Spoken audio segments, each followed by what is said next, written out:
آپ صلی اللہ علیہ وسلم نے نیک بیوی کی خوبیاں بیان کرتے ہوئے فرمایا، مومن کے لیے خوف خدا کے بعد سب سے زیادہ مفید اور باعث خیر نعمت نیک بیوی ہے۔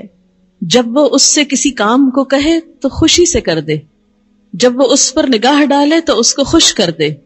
میری بیوی کا حال حلیہ بھی ایسا ہونا چاہیے کہ جو شوہر کو خوش کرے، نہ کہ گھر میں میلی کچیلی اور ساری زیب و زینت بازار کے لیے۔ اور جب وہ اس کے بھروسے پر قسم کھا بیٹھے تو وہ اس کی قسم پوری کر دے۔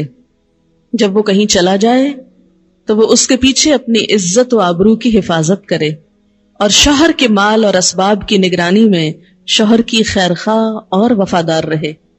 تو یہ ہیں ایک اچھی بیوی کی خصوصیات جو نبی صلی اللہ علیہ وسلم نے فرمائی، جو اس آیت کی بہترین وضاحت کرتی ہیں۔ نمبر 1 اطاعت، اور اطاعت میں کیا کہ کوئی کام کہے تو خوشی سے کرے، اور نمبر 2 اگر وہ بیوی کے بھروسے پہ قسم کھا بیٹھے تو اس کی قسم پوری کر دے۔ اور اس اطاعت میں صرف یہ اطاعت ہی نہیں آتی کہ وہ کہے کھانا لا دو تو لا کے رکھ دے، اور وہ کہے کہ بازار چلو تو ساتھ چل دے۔ اس اطاعت میں شوہر کی جسمانی ضرورت پوری کرنے کی اطاعت بھی شامل ہے، جسے بعض اوقات بہت سی پڑھی لکھی خواتین اپنے حق میں ایک ظلم سمجھنے لگتی۔ ایک دفعہ کہیں میری ملاقات ایک خاتون سے ہوئی، کیمبرج یونیورسٹی سے انہوں نے لاء میں ایم فل کیا تھا، تو مجھ سے کہنے لگی کہ میرا ایک مسئلہ ہے۔ میں نے کہا بتائیے۔ کہنے لگی کہ میرا شوہر مجھے ریپ کرتا ہے میری مرضی کے بغیر۔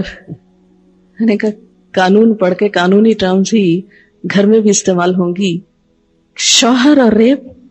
میرا تو سر چکرا گیا۔ یہ بات بہت ڈھکی چھپی ہے، لیکن چونکہ دین کا ایک حصہ ہے اس لیے بتانا ضروری ہے۔ بہت سے گھرانوں میں خرابیاں اور بہت سے گھرانوں میں لڑائیاں اور بدمزاجیوں کی جو روٹ کاز ہے وہ یہاں سے شروع ہوتی ہے، جسے کوئی نہیں کھولتا، نہ کوئی ماں بتاتی ہے، نہ کوئی استاد بتاتا ہے، نہ کوئی اور اچھا مشورہ دیتا ہے کہ اس معاملے میں اللہ نے شوہر کو حق دیا ہے اور عورت پر لازم کیا ہے کہ وہ شوہر کی اطاعت کرے۔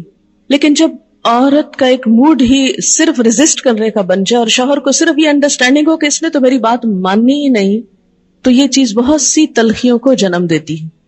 ایسے میں عورت اور مرد کے مزاج میں چونکہ قدرتی فرق ہے، بعض اوقات شوہر کی جو ڈیمانڈ ہوتی ہے عورت نہیں پوری کر سکتی، یا عورت کا مزاج اس سے مختلف ہے، یا عورت اس کو اپنے لیے ایک مصیبت اور بوجھ سمجھتی ہے، تو بھی اس موقع پر اطاعت کہ اللہ کا حکم ہے، اور اگر میرا دل